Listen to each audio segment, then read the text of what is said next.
ইনশাআল্লাহ আগামী বাজেটের পরে কিশোরগঞ্জ প্রকল্প নামে একটি প্রকল্প আমি করতেছি। এটা কমপক্ষে 18 থেকে 1800 কোটি টাকা থেকে 2000 কোটি টাকার একটা প্রকল্প আনতেছি কিশোরগঞ্জের জন্য। এটা সমস্ত কিশোরগঞ্জের 13টা থানার রাস্তাঘাট, ব্রিজ, কালভার্ট আমরা উন্নয়ন করবো আল্লাহ যদি বাঁচিয়ে রাখে। তো আমার নির্বাচনী এলাকা কুলিয়ারচর, ভৈরব, এ থেকে বাদ যাইব, এটা আগে হইব ইনশাআল্লাহ। সেই ক্ষেত্রে দোয়া করবেন, ব্রিজ, কালভার্ট, রাস্তাঘাটের কথা বলতে হবে না। শিক্ষা প্রতিষ্ঠান আমি সবগুলো চিনি, এগুলো আমি তালিকা করতেছি। প্রাইমারি শিক্ষা সহ গরিব মানুষের যেগুলো ফ্যামিলি কার্ড লাগবে, আপনাদের ইয়ে লাগবে, আগামী 4 বছরের মধ্যে, আগামী 5 বছর যেটা আমাদের সময় আছে, আল্লাহ যদি রহমত করে, প্রত্যেকটা কৃষক যারা আছেন প্রত্যেকে একটা করে কৃষি কার্ড পাবেন। সবচেয়ে বড় হলো আমি আপনাদের সন্তান, আমি আপনাদের খাদেম, আমি এমপি মন্ত্রী, এটা বড় কথা না। এখানে আসছি আপনাদের সন্তান হিসেবে, আমার জন্য দোয়া করবেন। যে দায়িত্ব, যে গুরু দায়িত্ব আমাকে দিয়েছেন, সেটা যেন আমি সততার সহিত আমি পালন করতে পারি। মাননীয় প্রধানমন্ত্রীর জন্য আমি দোয়া চাই, জনাব তারেক রহমান সাহেব। উনি আপনাদেরকে আমাকে নমিনেশন দিয়ে পাঠিয়েছে, আপনারা আমাকে ভোট দিয়ে পাঠিয়েছেন। উনি আপনাদেরকে সম্মান হিসেবে আমাকে প্রতিমন্ত্রী করেছে। ওনার জন্য দোয়া করবেন। রাত দিন পরিশ্রম করতেছেন দেশের জন্য, মানুষের জন্য। আর গ্রামের মানুষের কল্যাণে আমরা যে কথাগুলো বলেছিলাম নির্বাচনের পূর্বে, প্রান্তিক মানুষের জন্য কৃষক কার্ড, আমরা বলেছিলাম ফ্যামিলি কার্ড, ওলামায়ে কেরামদের ভাতা, বিভিন্ন পর্যায়ে ধর্মীয় অন্যান্য ব্যক্তিদের ভাতা, খাল কাটা সহ নানাবিধ কর্মসূচি। আর রাস্তাঘাট, ব্রিজ, কালভার্ট যেগুলোর কথা আপনারা বলেন, আমাকে লিস্ট দিয়েছেন, আমিও জানি, আপনারাও দিতেছেন।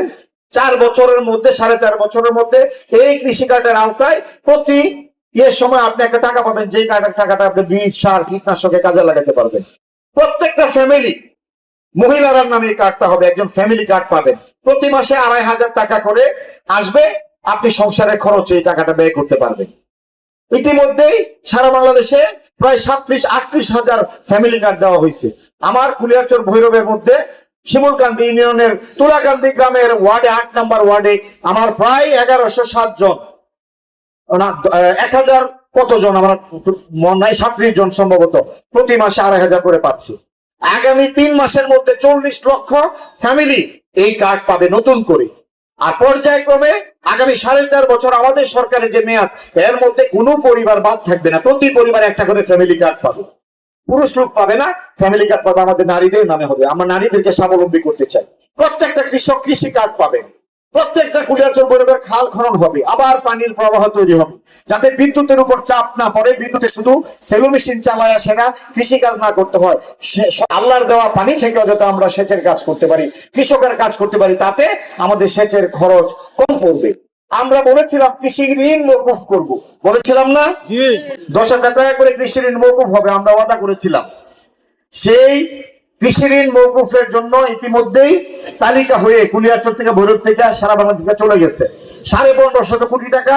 প্রায় 12.5 লক্ষ কৃষক এই কৃষি ঋণ মওকুফ পাবেন। আগামী জুন মাসে 30 তারিখে বাজেট পাস হওয়ার পরে জুলাই আগস্টের মধ্যেই এই চিঠি আপনারা পেয়ে যাবেন। যারা 10,000 টাকা করে কৃষি ঋণ আছে, সুদ সহ মওকুফ পাবেন আপনারা। দেখুন, খালেদা জিয়া 2000 আগে সরকারের সময় 5000 করে কৃষি ঋণ মওকুফ করেছিল। তারই সুযোগ্য সন্তান তারেক রহমান সাহেব, মাননীয় প্রধানমন্ত্রী, এই সুবিধাটুকু আমাদের কৃষকদের জন্য দিচ্ছে।